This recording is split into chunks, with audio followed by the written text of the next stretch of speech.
Շնորհակալ եմ, մի քանի հարցեր ունեմ, պարոն Ավինյան, ձեզ։ Առաջին հարցս վերաբերվում է կարմիր գծերին։ Տեսեք, տասնապատիկ թանկացավ կարմիր գծերի գինը, բայց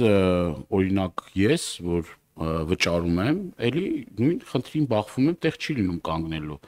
Կարծեմ հիմնավորում այն էր, որ խցանումների հետ կապված, բայց այդ խնդիրը չի լուծում եւ այն մարդիկ իմ նման հազարավոր մարդիկ այդ գումարը վճարում են, էլի կանգնելու տեղ չկա։ Այս առումով կցանկանամ ձեր գնահատականը լսել։ Հաջորդ հարցս ես անցած տարի էլ այդ խնդիրը բարձրացրեցի թափառող կենդանիների վերաբերյալ կացարանների հետ կապված,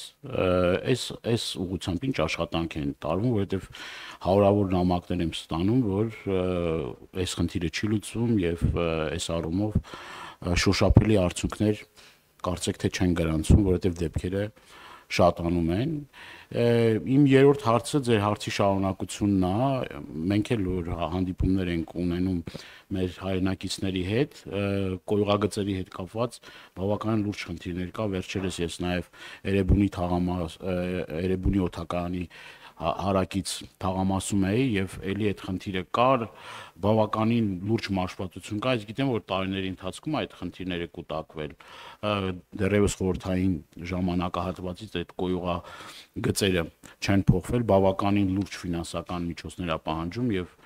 ես կարծում եմ որ այս առումով կառավարությունը պետք է գումարներ հատկացվի, որովհետեւ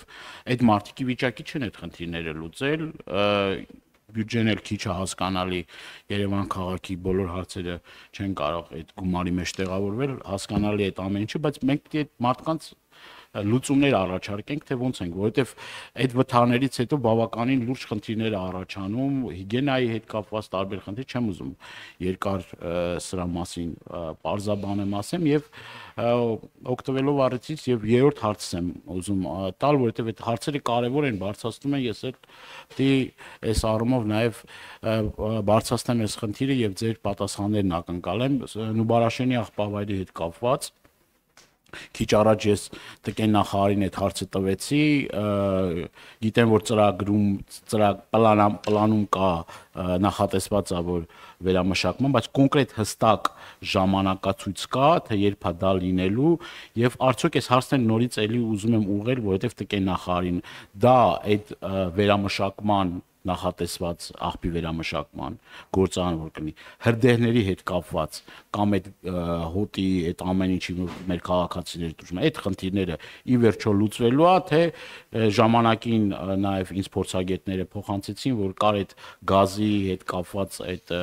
ճապոնական ինչ որ կայաններ 7 հեկտարի վրա եղել եւ չգիտեմ այդ դրա արդյունավետության հետ կապված շնորհակալ եմ նախ անդրադառնամ կոյուղիների հարցին Ուզում եմ արձանագրել, որ 2025 թվականին Հայաստանի Հանրապետության կառավարությունը Երևանի քաղաքապետարանին մասնավորապես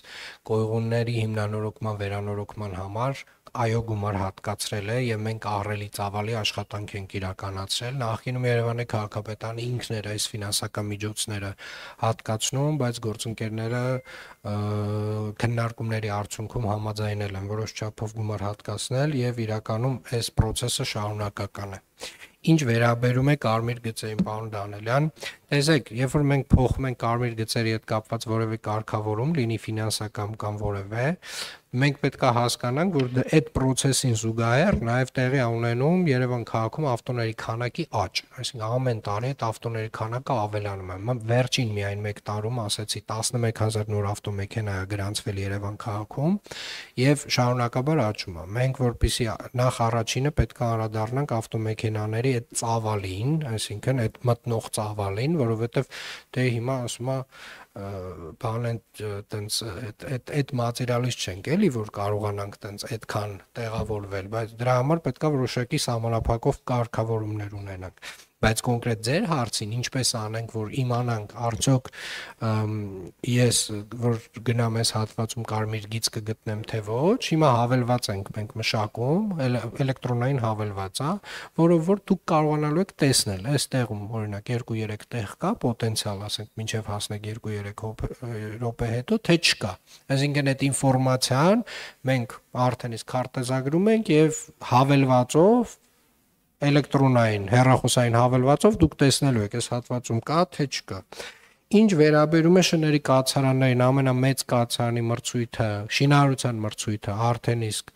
կամ ընթացքի մեջ է, կամ նույնիսկ կայացել է, ունենք ֆինանսական միջոցներ, որ այս կացարանը պետք է կառուցենք, շատ երկար փորձաքննություններ անցանք, որովհետև երևի առաջին մեծ կացարանն էր, բայց անցանք վերջնականապես եւ մրցույթի փուլում ենք արդեն շինարարության կացարանի։